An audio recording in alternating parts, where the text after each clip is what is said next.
നിലവിലെ ക്യാബിനറ്റിൽ 21 മന്ത്രിമാരുള്ളതിൽ 7 പേര് നായർ സമുദായത്തിൽ നിന്നാണ്. SC/ST വിഭാഗത്തിൽ നിന്ന് ആകെയുള്ളത് ഒരു മന്ത്രി മാത്രമാണ്. ഏകദേശം 12% നായർ സമുദായം വരുന്നെങ്കിൽ അത്ര തന്നെ വരുന്നതാണ് SC/ST സമുദായം. ഇത് SC/ST ക്ഷേമ വിഭാഗം മന്ത്രിയുടെ സ്ഥാനം പോലും നായന്മാരെ ഏൽപ്പിച്ചാൽ അല്ലെങ്കിൽ ഉയർന്ന ജാതിക്കാരെ ഏൽപ്പിച്ചാൽ അത് വളരെ ഭംഗിയായി നടത്തുമായിരുന്നു എന്ന് കേരളത്തിൽ നിന്നുള്ള ഒരു MP പറയുകയുണ്ടായി. ഈ വരാൻ പോകുന്ന തെരഞ്ഞെടുപ്പിലും വല്ല പ്രതീക്ഷയുണ്ടോ ഇതിന്ന് വിഭിന്നമായി ശരിയായ രീതിയിലുള്ള ഒരു പ്രാതിനിധ്യം മന്ത്രിസഭയിൽ നടപ്പിലാവുമെന്ന്? കേരളത്തിന്റെ അധികാരഘടനയുടെ ഒരു പ്രതിഫലനം മാത്രമാണ് നമ്മൾ ഈ മന്ത്രിസഭയിൽ കാണുന്നത്. കേരളത്തിൽ ആര് അധികാരത്തിൽ വന്നാലും LDFോ UDFോ NDAയോ ഏത് മുന്നണി അധികാരത്തിൽ വന്നാലും ആ മുന്നണിയിലേറെ സ്വാധീനം ചെലുത്തുന്നതും കീ പോസ്റ്റുകൾ കൈയടക്കുന്നതും സവർണ ഒളിഗാർക്കിയിൽപ്പെട്ട സമുദായങ്ങളാണ്. അതങ്ങനെ ആവാൻ കാരണം മലയാളി സമൂഹത്തിനകത്ത് ഏറ്റവും മാന്യത കൽപ്പിക്കുന്നതും ഏറ്റവും സ്വാധീനമുണ്ടെന്ന് വിചാരിക്കുന്നതുമായ സമുദായങ്ങളാണ് അവർ എന്നാണ് നമ്മൾ കരുതുന്നത്. അതുകൊണ്ട് തന്നെ അവരെയാണ് പ്രധാനപ്പെട്ട കാര്യങ്ങൾ ഏൽപ്പിക്കേണ്ടത് എന്ന കാര്യത്തിൽ മലയാളി സമൂഹത്തിന് തർക്കമേതുമില്ല. അവിടെ ഒരു മന്ത്രിസഭയുണ്ടാക്കിയാൽ അത് ഏറ്റവും കൂടുതൽ നായന്മാരായിരിക്കും. അത് വളരെ സ്വാഭാവികമായൊരു കാര്യമായിട്ടാണ് മലയാളി മനസ്സിലാക്കുന്നത്. പിന്നെ അതിനകത്ത് മന്ത്രിസഭയിൽ വരുന്ന SC/ST പ്രതിനിധികൾ ഒരുപക്ഷെ മന്ത്രിസഭയ്ക്കകത്ത് ഏറ്റവും ദുർബലമായ കണ്ണിയാണ് SC/ST മന്ത്രിമാരെന്നാണ് ഞാൻ മനസ്സിലാക്കിയിട്ടുള്ളത്. ഈ കേരളത്തിലെ ഭരണത്തിന്റെ നടത്തിപ്പിൽ അവർക്ക് എന്തെങ്കിലും അഭിപ്രായം രേഖപ്പെടുത്താൻ ഉള്ള സ്പേസ് മന്ത്രിസഭയ്ക്കകത്തുണ്ട് എന്ന് ഞാൻ വിചാരിക്കുന്നില്ല. 2, ഈ സമുദായത്തിന്റെ തന്നെ ആവശ്യങ്ങൾ ആർട്ടിക്കുലേറ്റ് ചെയ്ത് അതിൻ്റെ ഫിനാൻസ് ഓർ അഡ്മിനിസ്ട്രേഷൻ സപ്പോർട്ട് മേടിച്ചെടുക്കാൻ പോലും കഴിയാത്ത വിധം ദുർബലരായ മനുഷ്യരാണ്. ആ മന്ത്രിസഭയുടെ അധികാരഘടനയ്ക്കകത്ത് ദുർബല മനുഷ്യരാണ് SC/ST മന്ത്രിമാർ എന്ന് പറഞ്ഞു. പേരിന് മന്ത്രിമാരാണെന്ന് പറയാമെങ്കിലും മന്ത്രിയുടെ ഒരു ചുമതലയും അവർക്ക് വഹിക്കാൻ കഴിയില്ല. അത്രമേൽ കൺജസ്റ്റഡ് ആയിട്ടുള്ളൊരു സവർണ അധികാര ഘടന ഇതിനുണ്ടെന്ന് നമ്മൾ മനസ്സിലാക്കണം. ഇത് സവർണരോടുള്ള വിരോധം കൊണ്ട് പറയുന്നതല്ല, അതാണ് കേരളം. അപ്പൊ ഈ കേരളം ഒരു ന്യൂനപക്ഷമായിട്ടുള്ള, നേരത്തെ സൂചിപ്പിച്ചതുപോലെ 12% താഴെ മാത്രം വരുന്ന വിഭാഗങ്ങൾ കീ പോസ്റ്റുകൾ കൈയടക്കുമ്പോൾ 12% നിന്ന് വരുന്ന 12% അതിനപ്പുറമോ ഉള്ള പട്ടികജാതി പട്ടികവർഗ സമൂഹം മന്ത്രിമാരില്ലാതെ പോലും പോകാം.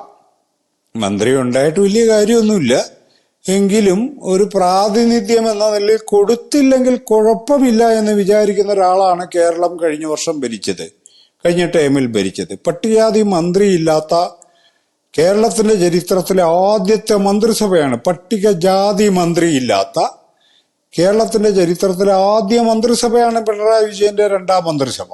മനസ്സിലാക്കണോ അതവർക്ക് അതിന് കഴിയുന്നത് എന്താന്ന് ചോദിച്ചാൽ, ഈ വിഭാഗം പൊളിറ്റിക്കലി ദുർബലമാണെന്നും ഇവർക്ക് ജനസമൂഹത്തെ സ്വാധീനിക്കാനാവില്ലെന്നും, അതാണ് അതിന്റെ ക്രൂഷ്യൽ പോയിന്റ്.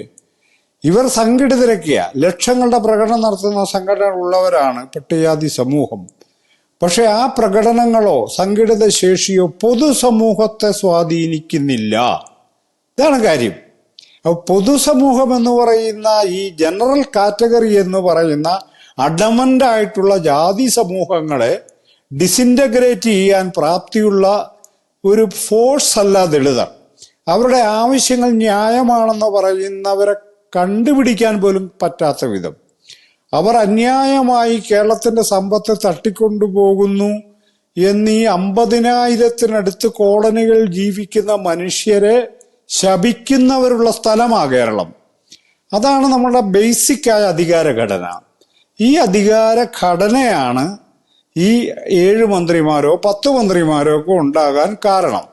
മുസ്ലിങ്ങൾ 5ാമതൊരു മന്ത്രി വേണമെന്ന് പറഞ്ഞപ്പോൾ മുസ്ലിങ്ങൾ വളരെ വലിയ ജനസംഖ്യയാണ്. കേരളത്തിലെ സവർണ സമൂഹങ്ങളെക്കാൾ എത്രയോ കൂടുതലുണ്ടവർ. അവർക്ക് MLA-മാരും ഉണ്ടായിരുന്നു ചോദിക്കാൻ. 5-ാം മന്ത്രിയെ ചോദിക്കാനുള്ള സഫീഷ്യന്റ് MLA-മാരും ഉണ്ടായിരുന്നു. അത്തരം ഒരു ഘട്ടത്തിൽ 5-ാം മന്ത്രിയെ ചോദിച്ചു എന്ന് പറഞ്ഞ് കേരളം ഇളകി മറിഞ്ഞു. ഈ നായന്മാര് 7 മന്ത്രിമാരുണ്ടായിട്ട് കേരളം എന്താ ഇളകി മറിയാത്തത്? അതാണ് കാസ്റ്റ് റിഡൻ കേരള എന്ന് പറയുന്ന ഒരു കാര്യം. ജാതിബദ്ധമായ കേരളീയ സമൂഹം, സവർണർക്ക് മാത്രം സോഷ്യൽ സാങ്ഷൻ കൊടുക്കുന്ന, കൾച്ചറൽ സാങ്ഷൻ കൊടുക്കുന്ന ഒരു കേരളത്തിലാണ് നമ്മൾ ജീവിക്കുന്നത് എന്ന യാഥാർത്ഥ്യമാണ് ഈ പറയുന്ന മന്ത്രി ഇല്ലാതെ പോകുന്നത്, അധികം മന്ത്രിമാരുണ്ടാകുന്നതൊക്കെ. കേരളത്തിൽ ഇപ്പൊ തന്നെ ചർച്ച തുടങ്ങിയില്ലേ, രമേശ് ചെന്നിത്തല മുഖ്യമന്ത്രിയാക്കണം എന്ന് പറഞ്ഞ് കാമ്പയിൻ അവർ തുടങ്ങി. ആ പറയുന്നത് ഇവരല്ല, കേരള കോൺഗ്രസ്സുകാരനെ കൊണ്ടാണ് പറയിപ്പിക്കുന്നത്. ഇതാണ് അവരുടെ സാമൂഹ്യ സ്വാധീനത്തിന്റെ ഒരു രൂപം. കെ സുധാകരനെ പോലെ ഒരാളെ കൊണ്ട് പറയിപ്പിക്കുന്നത്, അയാൾ ഈഴവ കമ്മ്യൂണിറ്റിയാണെന്നാണ് ഞാൻ മനസ്സിലാക്കുന്നത്. ഏത് കമ്മ്യൂണിറ്റി ആവട്ടെ, ഒരു സീനിയർ കോൺഗ്രസ്സുകാരെ കൊണ്ട് പറയിപ്പിക്കുക, കേരള കോൺഗ്രസ്സുകാരെ കൊണ്ട് പറയിപ്പിക്കുക, നാളെ വേണേൽ ലീഗിനെ കൊണ്ടും പറയിപ്പിക്കും. അങ്ങനെ അത് പറയും അവര്. കാരണം അത്ര വലിയ സ്വാധീനം അവർക്കുണ്ട്. അവർക്ക് സാമൂഹിക മാന്യത അവർ അർഹിക്കുന്നതിനേക്കാൾ കൂടുതൽ കൊടുക്കുന്ന ഒരു സമൂഹമാണ് നമ്മുടേത്. അർഹിക്കുന്നത് കൊടുക്കട്ടെ, അർഹിക്കാത്തത് തന്നെ കൊടുക്കുന്നുണ്ട് നമ്മൾ.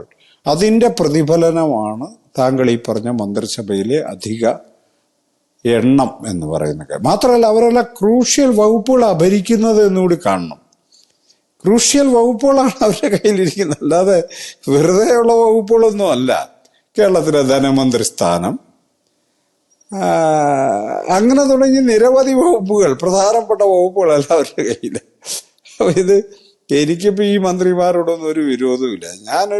നമുക്ക് വെളിയിലുള്ള മലയാളി എങ്ങനെ ജീവിക്കുന്നു, അവന്റെ ഒരു ലോകം, പൊളിറ്റിക്കൽ ലോകം എങ്ങനെയാണ് കോൺസ്റ്റിറ്റ്യൂട്ട് ചെയ്യപ്പെട്ടിരിക്കുന്നത് എന്ന ഒരു കാര്യമാണ് ഞാൻ പറഞ്ഞത്. നായന്മാരോട് വിരോധിയാണെന്നുള്ള വ്യാപകമായ പ്രചാരണം എനിക്കെതിരെ നടക്കുന്നുണ്ട്. ഞാൻ നായർ വിരോധം എനിക്കില്ല, നായന്മാരോട്, പാവപ്പെട്ട നായന്മാരോട് ഒരു വിരോധവും ഇല്ല. പക്ഷെ പ്രശ്നം എന്തെന്നാൽ ഇല്ലാത്ത അവകാശവാദം അവർ ഉന്നയിക്കരുത്. അത് സമ്മതിച്ചു തരാൻ പറ്റില്ല. ചരിത്രം പഠിച്ച ഒരാളെന്ന നിലയിൽ അതങ്ങ് സമ്മതിച്ചു കൊടുക്കാൻ പറ്റില്ല. ഇത്രയേ ഉള്ളൂ അതിന്റെ കാര്യം. അവര് പടക്കുറുപ്പന്മാരാണ് എന്നൊക്കെ പറഞ്ഞ് ആവശ്യമില്ലാത്ത അവകാശവാദം ഉന്നയിക്കരുതാണ്. അത്രയേ ഉള്ളൂ. നമുക്കറിയാം 33% അവര് ഈ പറയുന്ന അവർക്ക് അർഹതപ്പെട്ടത് 2 മന്ത്രിയോ 3 മന്ത്രിയോ ആയിരുന്നിടത്ത് അവരിൽ ലഭിച്ചിരിക്കുന്ന ഈ 7 മന്ത്രിമാരെന്നുള്ളത് SC/ST വിഭാഗങ്ങൾക്ക് കൂടി കിട്ടേണ്ട പ്രാതിനിധ്യത്തെ കവർന്നെടുക്കലല്ലേ? ഇത്തരം കവർന്നെടുക്കലിനെ കുറിച്ച് SC/ST വിഭാഗങ്ങളിൽ നിന്ന് ഒരു ചോദ്യം ഉയരുകയോ അല്ലെങ്കിൽ അത് പൊതു ജനവിഭാഗം സംബന്ധിച്ചിരുന്ന ഒരു കാര്യമല്ല. കേരളത്തിൽ ജാതി വിവേചനമുണ്ടെന്ന് വളരെ സ്പഷ്ടമായി രേഖപ്പെടുന്ന ഒരു ജാതി വിവേചനം തന്നെയല്ലേ ഇത്? അല്ല, ഇവരധികമായി കൈവശം വെച്ചിരിക്കുന്നത് SC/ST വിഭാഗങ്ങൾക്ക് മാത്രമല്ല, കേരളത്തിലെ മാർജിൻ ചെയ്യപ്പെട്ട വിഭാഗങ്ങൾക്ക് അർഹമായ സ്ഥാനമാണ് അവർ കൈവശം വെച്ചിരിക്കുന്നത്. ഉദാഹരണത്തിന് കേരളത്തിലെ സ്ത്രീകൾ 50% 50%. നമ്മൾ കേരളം ജാതിരഹിത കേരളം എന്ന് പറയുന്നത് പൊക്കോട്ടെ, ഞാൻ സമ്മതിച്ചു. പാട്രിയാർക്കി സമൂഹമാണോ? അതുമല്ലെന്ന് പറയും. സ്ത്രീക്ക് ഏറ്റവും സുരക്ഷ ഒരുക്കുന്ന സ്ഥലമാണെന്ന് പറയും. കേരളത്തിലെ 50% സ്ത്രീകളാണ്. 50% അധികം ഉണ്ടാവും, പുരുഷന്മാർ കുറവാ. എത്ര സ്ത്രീകൾ മത്സരിക്കുന്നുണ്ട്? 10% താഴെയാ. എന്ന് പറഞ്ഞാൽ ഞാൻ മനസ്സിലാക്കുന്നത് കേരളത്തിന്റെ രാഷ്ട്രീയ രംഗമെന്നത് സവർണ പുരുഷന്റെ കേളീരംഗമാണത്. സ്ത്രീകളും പുറത്താണ്, അവർണ വിഭാഗങ്ങളും പുറത്താണ്. ഇതാണ് എൻ്റെ യാഥാർത്ഥ്യം. അതുകൊണ്ട് ഇവരധികം കൈവശം വെച്ചിരിക്കുന്ന സീറ്റുകൾ SC/ST വിഭാഗങ്ങളുടേത് മാത്രമല്ല, സ്ത്രീകളുടെ പങ്കാളിത്തത്തിന് തടസ്സമാകുന്നു, SC/ST വിഭാഗങ്ങളുടെ പങ്കാളിത്തത്തിന് തടസ്സമാകുന്നു. മോസ്റ്റ് ബാക്ക്വേർഡ് കാസ്റ്റസ് ഉണ്ട് കേരളത്തിൽ. പിന്നോക്കക്കാരെന്ന് പറഞ്ഞാൽ ഈഴവർ മാത്രമൊന്നുമല്ല, നേരെ ഒത്തിരി ജാതികളുണ്ട് പുറന്തള്ളപ്പെട്ട, അവരുടെ ചാൻസ് നഷ്ടപ്പെടുത്തുന്നു. പരമ്പരാഗത മത്സ്യത്തൊഴിലാളി സമൂഹം, അവരുടെ ചാൻസ് നഷ്ടപ്പെടുത്തുന്നു. ഇങ്ങനെ മനുഷ്യർക്ക് കിട്ടേണ്ട ഒരു മാനവിക സമൂഹമായി മലയാളി സമൂഹം മാറണമെങ്കിൽ എല്ലാ വിഭാഗത്തിനും അവസരങ്ങൾ തുറന്നു കിട്ടണം. ഈ അവസരങ്ങളാണ് ഇവർ കൈവശം വെച്ചിരിക്കുന്നത്. അതുകൊണ്ടാണ് അത് ക്വസ്റ്റ്യനബിൾ ആണെന്ന് പറയുന്നത്. ഈ മന്ത്രിമാർ മോശക്കാരായതല്ല, അവർ പ്രഗത്ഭരായിക്കോട്ടെ, എന്നാൽ അവർ കൈവശം വെക്കുന്ന എണ്ണത്തിനൊരു അതിര് വേണമെന്നായി പറയുന്നത്. ഇവരെല്ലാം മാന്യന്മാരായോണ്ട് ഇവരൊക്കെ ഭരിച്ചുകൊള്ളുന്നത്. രാജഭരണത്തിൽ നിന്ന് എന്ത് വ്യത്യാസം ഇതിനുള്ളത്? രാജഭരണത്തിൽ നിന്ന് എന്ത് വ്യത്യാസം? ഞങ്ങൾ നായന്മാർ കുറെ പേരൊക്കെ ഭരിക്കുമെന്ന് പറഞ്ഞ അതിന്റെ അർത്ഥം തന്നെ രാജഭരണമാണെന്നല്ലേ അതിന്റെ അർത്ഥം. അപ്പൊ ജനാധിപത്യത്തിന്റെ മൂല്യം വെച്ച് നോക്കുമ്പോൾ അനേകായിരം സാമൂഹിക ഘടകങ്ങളെ ഉൾക്കൊള്ളേണ്ട ഗവൺമെന്റിന് അത് കഴിയാതെ വരികയും അവർ പുറന്തള്ളപ്പെടുകയും ചെയ്യുന്നു എന്നുള്ളതാണ് ഇതിന്റെ കോൺസിക്വൻസസ്. ഇതിന്റെ ആത്യന്തിക ഫലം അതാണ്. അത് ജനാധിപത്യത്തെ ദുർബലപ്പെടുത്തുന്ന കാര്യമാണ്. അതുകൊണ്ടാണ് വിമർശിക്കുന്നത്. അതല്ലാതെ ഇപ്പൊ രാജേഷിനോടോ ബാലഗോപാലിനോടൊക്കെ എനിക്കെന്ത് വ്യക്തിപരമായ വിരോധം? എനിക്കങ്ങനെ വ്യക്തിപരമായ ഒരു വിരോധമില്ല. പക്ഷെ ഇത് പറഞ്ഞേ പറ്റത്തുള്ളൂ. പറയാൻ കാരണം ഈ പറയുന്ന ഒരു എക്സ്ക്ലൂഷനെ അത് പ്രൊമോട്ട് ചെയ്യുന്നു, പെർമനന്റ് ആക്കുന്നു എന്നുള്ളതാണ്. എക്സ്ക്ലൂഷൻ അത് പെർമനന്റ് ആക്കുന്നു. ഒരു പട്ടികജാതി മന്ത്രി മതി. 20 മന്ത്രിമാരുണ്ട് മന്ത്രിസഭയിൽ, 2 പേര് വേണം പട്ടികജാതിക്കാർ. സംവരണത്തിന്റെ അടിസ്ഥാനത്തിൽ പോലും 2 പേര്. എന്താ അവര് കൊടുക്കാത്തത്? അപ്പോ അത് ചോദിക്കുമ്പോൾ ഞാൻ ജാതി പറയുകയെന്ന് പറയും. നിങ്ങൾ കൊടുത്തോ? അതാദ്യം പറ. ഇവർ പ്രഗത്ഭരാണോ അല്ലയോ എന്ന തർക്കം ഇതിനകത്തില്ല. ഇവർ പ്രഗത്ഭരായിരിക്കാം, ആണ്. പക്ഷെ അതുകൊണ്ട് ഒരു ജനാധിപത്യത്തിനകത്ത് മുഴുവൻ പോസ്റ്റുകൾ ഇവർക്ക് കൊടുക്കണം അപ്പൊ പിന്നെ ജനാധിപത്യം എന്ന് പറഞ്ഞാൽ അർത്ഥം എന്നാ? അപ്പൊ ഈ മെറിറ്റ് എന്നുള്ള തള്ളിമറിക്കലിൽ വലിയ കഥയൊന്നുമില്ല ജനാധിപത്യത്തിൽ. ജനാധിപത്യത്തിൽ എല്ലാവർക്കും പങ്കാളിത്തം കിട്ടുക എന്നുള്ളത് തന്നെയാണ് അടിസ്ഥാന മൂല്യം. ആ വരുന്ന ആള് മെറിറ്റോറിയസ് ആയിരിക്കണമെന്ന് മാത്രമേ നമുക്ക് പറയാൻ പറ്റൂ. ഒരു വിഭാഗത്തിനിടയിൽ മെറിറ്റോറിയസ് ആയ ആൾക്കാരുണ്ട് എന്ന് വ്യാജ്യമായി പ്രചരിപ്പിച്ചിട്ട് അവരിതെല്ലാം തട്ടിക്കൊണ്ടു പോവുക. കേരളം ഭരിക്കാൻ കേരളത്തിലെ മറ്റുള്ള MLA-മാരിൽ നിന്ന് എന്ത് ബുദ്ധി കൂടുതലാണ് ഈ പറഞ്ഞ രമേശ് ചെന്നിത്തലയ്ക്കുള്ളത്? എന്ത് വൈഭവമാണ് അയാൾക്കുള്ളത്? അയാൾ ജീവിതത്തിൽ തെളിയിച്ചിട്ടുണ്ടോ? 26-ാമത്തെ വയസ്സിലോ 27-ാമത്തെ വയസ്സിലോ മന്ത്രിയായ ഒരാളാണ്. അയാൾ തെളിയിച്ചിട്ടുണ്ടോ അയാൾ ഗ്രേറ്റ് അഡ്മിനിസ്ട്രേറ്റർ ആണെന്ന്? പിന്നെ എന്ത് മെറിറ്റിന്റെ കാര്യമാണേ പറയുന്നത്? ഇതിപ്പോ തെരഞ്ഞെടുക്കപ്പെടുന്ന ഒരു MLA മുഖ്യമന്ത്രിയാക്കിയാൽ അത്രേ ഉള്ളൂ രമേശ് ചെന്നിത്തലയുടെ കാര്യം. അതല്ലാതെ ഇവരാരും അത്ര വലിയ പ്രഗത്ഭരൊന്നും അല്ല. ഞാനതാ പറയുന്നത്. പ്രാഗൽഭ്യത്തിന്റെ പ്രശ്നമല്ല ജനാധിപത്യം. ജനാധിപത്യം എന്നത് നീതിയുടെ പ്രശ്നമായിട്ടാണ് നമ്മൾ എടുക്കേണ്ടത്. അപ്പൊ അതുകൊണ്ട് അധികമായി ഇവർ തട്ടിയെടുക്കുന്നത് ദളിതരുടെ അവസരം മാത്രമല്ല, സ്ത്രീകളുടെ അവസരം തട്ടിയെടുക്കുന്നു. എന്തുകൊണ്ടാണ് സ്ത്രീകൾക്ക് 10% പോലും കൊടുക്കാൻ മലയാളിക്ക് കഴിയാത്തത്? മലയാളി സമൂഹം ബ്രാഹ്മണിക്കൽ പാട്രിയാർക്കിയിൽ വിശ്വസിക്കുന്ന സമൂഹമാണ്. അവർ പാട്രിയാർക്കിക്കൽ സമൂഹമാണ്. സ്ത്രീകൾക്ക് മിണ്ടാൻ പറ്റില്ല രാഷ്ട്രീയ പാർട്ടിക്ക്. അത് മിണ്ടിയാൽ പിറ്റേ ദിവസം പുറത്താ. അത്രയും അനാഥമായിട്ടാണ് ഈ സ്ത്രീകൾ മുഴുവൻ ഇവരുടെ കൂടെ നിൽക്കുന്നത്. സ്ത്രീകൾ വേണമെങ്കിൽ പാർട്ടി അടിമകളായ സ്ത്രീകൾ വേണം ഇതിന് മറുപടിയായിട്ട് രംഗത്ത് വന്നേക്കാം. ഞങ്ങളൊക്കെ എന്നാ പറയുന്നുണ്ട്? ഒന്നും പറയുന്നില്ല. അത് പുറത്ത് നിൽക്കുന്ന ഒരാൾക്ക് പോലും ഊഹിച്ചെടുക്കാൻ പറ്റില്ല. അവർക്ക് ദുർബലരാണ്. കാരണം ഈ പ്രത്യശാസ്ത്രം തന്നെ പാട്രിയാർക്കിയിൽ അധിഷ്ഠിതമാണ്. അതുകൊണ്ട് അവർക്കൊന്നും പറയാൻ പറ്റില്ല. ഈ പ്രത്യശാസ്ത്രം തന്നെ സവർണതയിൽ അധിഷ്ഠിത ആയതുകൊണ്ട് എനിക്കും ഒന്നും പറയാൻ പറ്റില്ല. ഇത്ര കാര്യമുള്ളൂ ഇതിനകത്ത്. പറഞ്ഞാൽ നമ്മൾ പ്രതിയാവും. ഓക്കെ. കുറച്ച് ദിവസങ്ങൾക്ക് മുന്നേ തറയിൽ പറഞ്ഞത് സണ്ണി ചേട്ടന് ജമാഅത്ത് ഇസ്ലാമിയുടെ ഫണ്ടോട് കൂടി വളരുന്ന ഒരു വ്യക്തിയാണെന്നുള്ളതാണ്. പൊതുവെ ദളിത് വിഭാഗങ്ങളിൽ നിന്നും ശബ്ദമുയർത്തുന്നവർക്കെതിരെ ഇത്രയും കാലം, അതല്ലെങ്കിൽ ഏതെങ്കിലും ഒരു രാഷ്ട്രീയ പാർട്ടിയുടെ അണ്ടറിലാണെങ്കിൽ കുഴപ്പമില്ല, അല്ലാതെ വിഭിന്നമായി സാമൂഹികമായ ഇടപെടലുകൾ നടത്തുന്ന ആളുകളെ അവർ കണ്ടിരുന്നത് നക്സലൈറ്റുകളാണെന്നുള്ള രീതിയിലായിരുന്നു. ഇതിന് വിഭിന്നമായി BJP-ക്കാരും ഇപ്പോൾ അടുത്ത് ഇടതുപക്ഷക്കാരും പറയുന്ന പോലെ ഏത് വിഭിന്നമായ ശബ്ദങ്ങളെയും ജമാഅത്ത് ഇസ്ലാമിയുടെ അണ്ടറിൽ കൂട്ടിക്കെട്ടുന്ന ഒരു പ്രവണത കടന്നു വരുന്നുണ്ട്. അതല്ലെങ്കിൽ സുഡാപ്പി ഇപ്പൊ കൂടുതലായി കടന്നു വരുന്നത് ജമാഅത്ത് ഇസ്ലാമിയുടെ അണ്ടറിലാണ്. അപ്പോൾ ഒരു മുസ്ലിം വിഭാഗത്തിൽ നിന്നോ ജാതിമയമായ വിവേചനങ്ങൾ അനുഭവിക്കുന്ന വിഭാഗങ്ങളിൽ നിന്നോ വരുന്ന ശബ്ദങ്ങളെയെല്ലാം ജമാഅത്ത് ഇസ്ലാമിയുടെ അണ്ടറിൽ കൂട്ടിക്കെട്ടുക എന്നുള്ള ഒരു രീതി BJP-യിൽ നിന്നും ഇടതുപക്ഷത്തിൽ നിന്നും കടമെടുത്ത് കോൺഗ്രസിൽ പോലും വളരെ ഈസിയായി പറയാവുന്ന ഒരു രീതിയിലേക്ക് വന്നിട്ടുണ്ട് അല്ലേ കാര്യങ്ങൾ? അതെ. അത് ഇപ്പൊ അങ്ങനെ ഒരു ആരോപണത്തിനൊരു ഹിസ്റ്ററി ഉണ്ട്. അതിലേറ്റവും പ്രധാനപ്പെട്ട ഒരു സോഷ്യോളജിക്കൽ ആസ്പെക്റ്റ് ഈ അവർ ദുർബലരെന്ന് വിചാരിക്കുന്ന വിഭാഗങ്ങളിൽ നിന്നും ഒരാൾ അസർട്ടീവായി സംസാരിച്ചാൽ അതൊരിക്കലും അവൻ തന്നെ കണ്ടുപിടിച്ചതാണെന്ന് അവർക്ക് വിശ്വസിക്കാൻ പറ്റില്ല. ഇതാണ് അവർ നേരിടുന്നൊരു പ്രതിസന്ധിയാണത്. എന്ന് പറയാൻ വൈജ്ഞാനികമായി അവരുടെ പാപ്പരത്വമാണ് പുറത്തു വരുന്നത്. നമ്മൾ ഡെമോക്രസിയെക്കുറിച്ച് സംസാരിക്കുന്നു, പാർട്ടിസിപ്പേറ്ററി ജനാധിപത്യത്തെക്കുറിച്ച് സംസാരിക്കുന്നു, റൈറ്റിനെ കുറിച്ച് സംസാരിക്കുന്നു, ലോക രാഷ്ട്രീയത്തെക്കുറിച്ച് സംസാരിക്കുന്നു. ഇതൊക്കെ ആരെങ്കിലും പറഞ്ഞു കൊടുക്കാതെ എങ്ങനെ ഒരു ദളിതൻ സംസാരിക്കും? അപ്പം മഹാത്മാഗാന്ധി ഡോക്ടർ BR അംബേദ്കറെ കുറിച്ച് പറയുന്നൊരു കാര്യമുണ്ട്. അദ്ദേഹത്തിൻ്റെ ലേഖനങ്ങൾ ഞാൻ വായിക്കുമ്പോൾ ഞാൻ വിചാരിച്ചത് ഈ ഹരിജനങ്ങൾക്ക് വേണ്ടി ഇറങ്ങിത്തിരിച്ച ഏതോ ബ്രാഹ്മണനാണെന്നാണ് ഞാൻ വിചാരിച്ചതെന്നാണ്. Why? Because it is assertive language. ഇത്രയും അസർട്ടീവായിട്ട് പറഞ്ഞെങ്കിൽ ബ്രാഹ്മണന് മാത്രമേ പറ്റുള്ളൂ എന്നാണ് ഗാന്ധിക്ക് പോലും തോന്നുന്നതെങ്കിൽ ഇവിടെയുള്ള സാധാ കോൺഗ്രസ്സുകാരൻ്റെ അവസ്ഥ നമുക്കൊന്ന് ഊഹിക്കാവുന്നതേ ഉള്ളൂ. അപ്പം അസർട്ടീവായി സംസാരിക്കുന്നവർ അപകടകാരികളാണെന്നും അവർ സോഷ്യലി ബോയ്ക്കോട്ട് ചെയ്യപ്പെടേണ്ടവരാണെന്നുള്ളതാണ് ഈ പറയുന്ന എസ്റ്റാബ്ലിഷ്ഡ് ആയിട്ടുള്ള അധികാര ഘടന എല്ലാ കാലത്തും പ്രാക്ടീസ് ചെയ്തിട്ടുള്ളത്. അപ്പം ആദ്യഘട്ടത്തിലൊക്കെ നമ്മൾ അസർട്ടീവായ അഭിപ്രായം പറയും, അവൻ നെക്സലാണെന്ന് പറയും. അവൻ നെക്സലാ. അവൻ നെക്സലൈറ്റുകളെ പിടിക്കാനും തല്ലാനും കൊല്ലാനും ഒക്കെ സ്റ്റേറ്റിന് അധികാരമുള്ളത് കൊണ്ട് അവൻ നെക്സലാണെന്ന് പറഞ്ഞ് അവനെ ഒതുക്കാം. രണ്ടാമത്തെ ഘട്ടത്തിൽ ഇപ്പോൾ എന്നോടൊക്കെ പറഞ്ഞൊരു സമയം, എൻ്റെ പേര് സണ്ണി എന്നായതുകൊണ്ട് പള്ളിയിലച്ചന്മാരാണ് എൻ്റെ സ്പോൺസേഴ്സ് എന്നാണ്.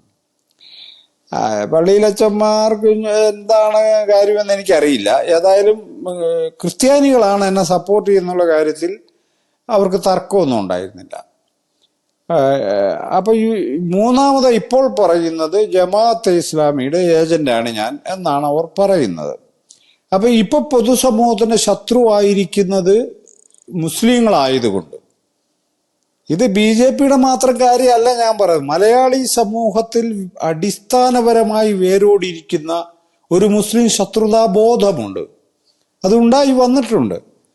അതുകൊണ്ട് മുസ്ലിങ്ങൾ ശത്രുപക്ഷത്താണ് നിൽക്കുന്നത്.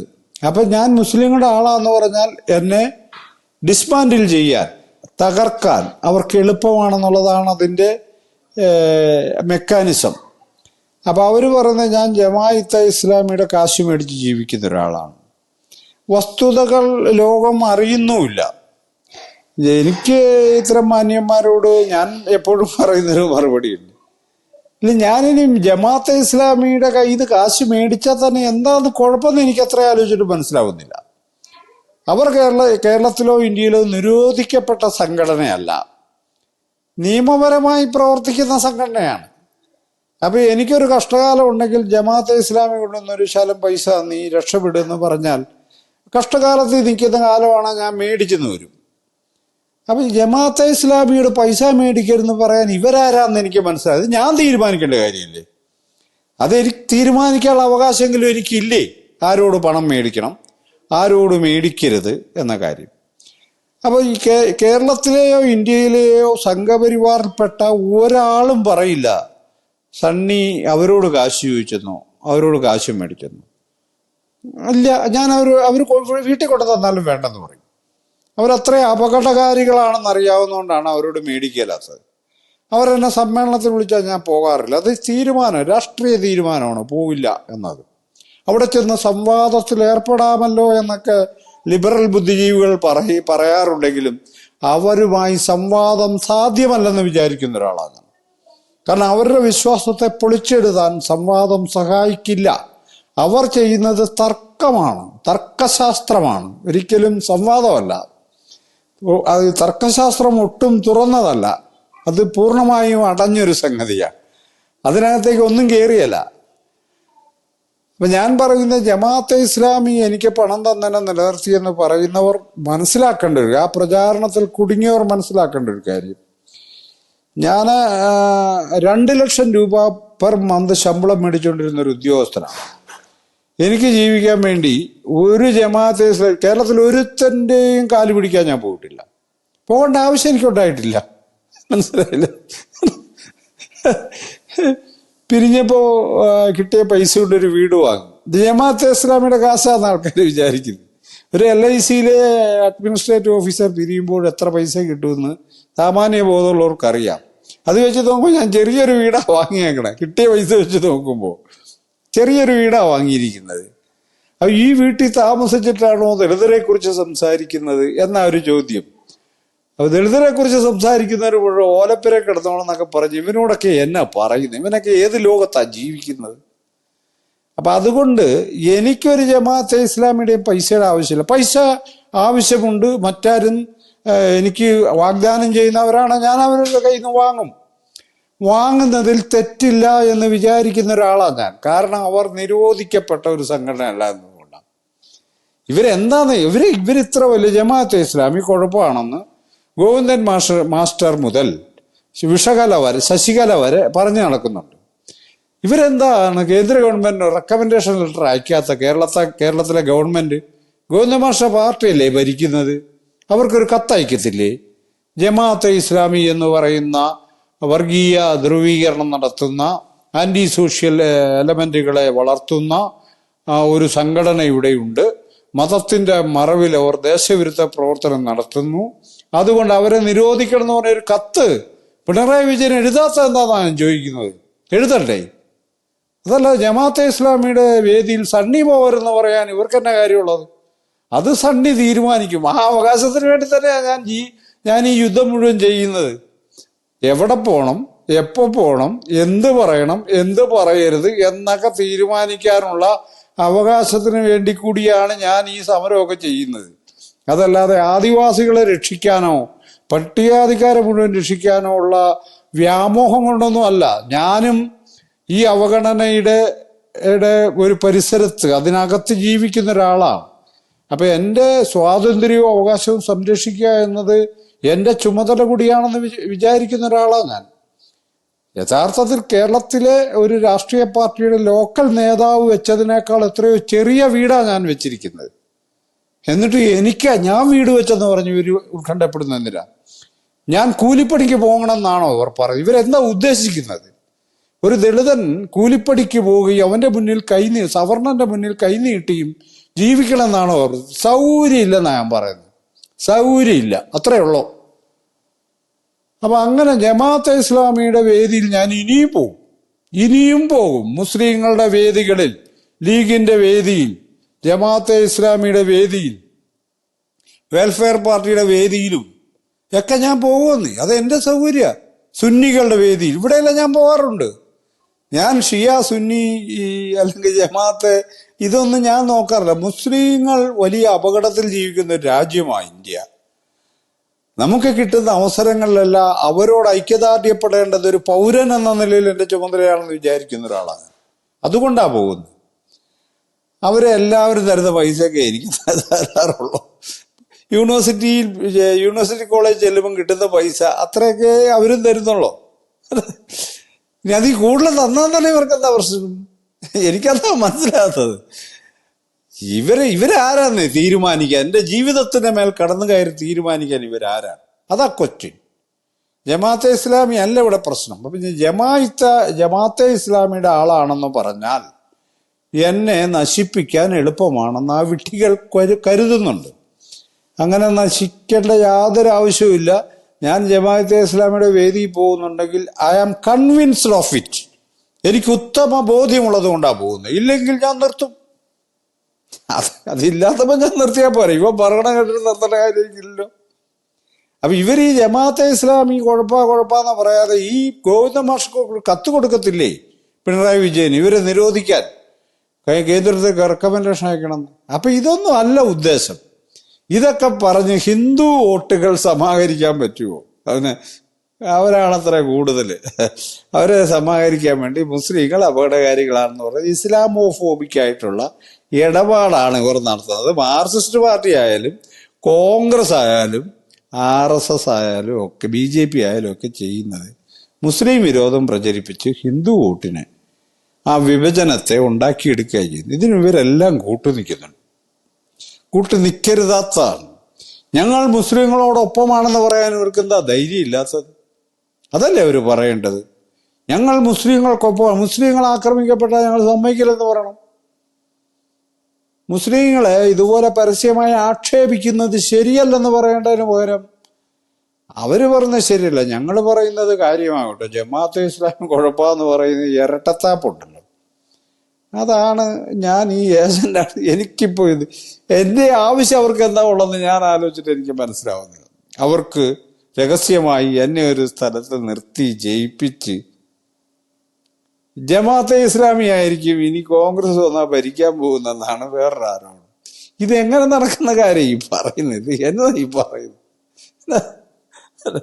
അപ്പൊ അതുകൊണ്ട് അതൊരു ശുദ്ധ അസംബന്ധമാണ് അവർ പറയുന്നത്. വ്യക്തിത്വത്തിന്റെ മേലുള്ള കടന്നുകയറ്റമാണ്, എൻ്റെ അഭിമാനത്തിന്റെ മേലുള്ള കടന്നുകയറ്റം വേണ്ട ഞാൻ എന്നെ മനസ്സിലാക്കുന്നു.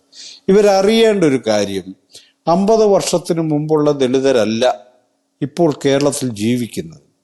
കേരളത്തിൽ സാമാന്യ ഭേദപ്പെട്ട വീടൊക്കെ വെച്ച് ജീവിക്കുകയും സ്വന്തമായി വരുമാനമുണ്ടാക്കുകയും അതിൽ ആഘോഷമായിട്ട് ജീവിക്കുകയും ചെയ്യുന്നവരാണ് ദളിതർ.